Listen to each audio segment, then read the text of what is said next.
Hi friends, നമ്മൾ ഓണ വെക്കേഷനിൽ നമ്മുടെ വീടിൻ്റെ അടുത്തുള്ള കുറച്ച് സ്ഥലങ്ങളാണ് നമ്മൾ ഈ പ്രാവശ്യം പോയി കണ്ടത്. അപ്പോൾ അവിടുത്തെ വീഡിയോ ആണ് നിങ്ങൾക്ക് കാണിക്കാൻ വേണ്ടിയിട്ടാണ്. പൂമല ഡാമാണ് ഈ കാണുന്നത്. തൃശ്ശൂരിൻ്റെ അടുത്തുള്ള ഒരു സ്ഥലമാണ്. അപ്പോൾ നമ്മുടെ വീടിൻ്റെ അടുത്ത് നിന്ന് കുറച്ച് ദൂരമുള്ളൂ. അപ്പോൾ പൂമല ഡാമിലേക്ക് വന്നിരിക്കുകയാണ്. ഡാം ഇങ്ങനെ നിറഞ്ഞ് നിൽക്കുകയാണ്. അവിടെ നിന്ന് കുറച്ച് ഓവർഫ്ലോയിൽ ഇങ്ങനെ വെള്ളം ഇങ്ങനെ പോകുന്നുണ്ട്. ആ ഭാഗമാണ് നിങ്ങൾ കണ്ടുകൊണ്ടിരിക്കുന്നത്. നമ്മളിത് കണ്ടില്ല, ഈ ഡാമിൻ്റെ ഈ മുകൾ വശത്ത് നിന്ന് താഴേക്ക് ഇറങ്ങി വന്നിട്ടാണ് നമ്മൾ ഈ കാഴ്ചകളെ കണ്ടത്. അവിടെ നിന്ന് നേരെ ചെപ്പാറ എന്ന് വന്ന സ്ഥലമുണ്ട്. ഒരു പാറയാണ്, ചെറിയൊരു കുന്നാണ്, അത് ഫുള്ള് പാറയാണ്. അവിടേക്ക് വന്നിരിക്കുകയാണ്. അപ്പോൾ അവിടെ വണ്ടി പാർക്ക് ചെയ്ത് നമ്മൾ കണ്ടില്ല, ഈ ചെപ്പാറയിൽ വന്നു കഴിഞ്ഞാൽ 2 ചായക്കടയൊക്കെ ഉണ്ട്. വന്ന് ചായ കുടിക്കാനും വരുന്നവർക്ക് ചായ കുടിക്കാനൊക്കെ ആയിട്ടുള്ള ഒരു സൗകര്യമൊക്കെ ഉണ്ട്. ഇവിടുന്ന് നിന്ന് മുകളിലേക്ക് കയറണം.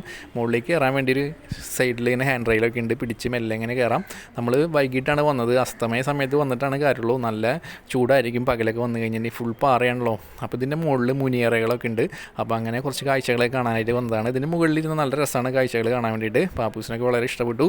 ഇവിടെ വന്നിട്ട് അതിൻ്റെ അടുത്ത് ഇവിടെ ഓണക്കാലം ആയതുകൊണ്ട് അറ്റത്ത് പൂക്കളൊക്കെ ഇട്ടുണ്ടായിരുന്നു മുകൾ വശത്ത്. കയറി വന്നു കഴിഞ്ഞാൽ നിരപ്പായിട്ടുള്ളൊരു സ്ഥലമാണ്. പാറയാണെങ്കിൽ നല്ല നിരപ്പായിട്ടുള്ളൊരു സ്ഥലമാണ്. ഇവിടെ വന്ന് ഇരിക്കാൻ നല്ല രസമാണ്. അസ്തമയ സമയത്തൊക്കെ വന്നിട്ട് ഇരിക്കണം, ഫാമിലിയൊക്കെ ആയിട്ട് ഇങ്ങനെ വന്നിരിക്കാൻ. കുറേ ഫാമിലീസൊക്കെ വന്നിട്ട് കാണാനൊക്കെ ആയിട്ട്. ഇതിൻ്റെ മുകളിലത്തെ ഫുൾ കാഴ്ചയാണ് നിങ്ങൾ കാണുന്നത്. അതുപോലെ തന്നെ ഇതിൻ്റെ അറ്റത്തൊരു ചെറിയൊരു തടാകം പോലെ ഒരു ഏരിയ ഉണ്ട്. അവിടേക്ക് ഞങ്ങൾ പോയി. നമ്മൾ ആദ്യം കണ്ട പൂമല ഡാമിൻ്റെ അവിടെ നിന്ന് ഏകദേശം 3 കിലോമീറ്ററുള്ളൂ. തൃശ്ശൂരുള്ളവർക്ക് വന്ന് കാണാൻ പറ്റിയ നല്ലൊരു സ്പോട്ടാണിത്.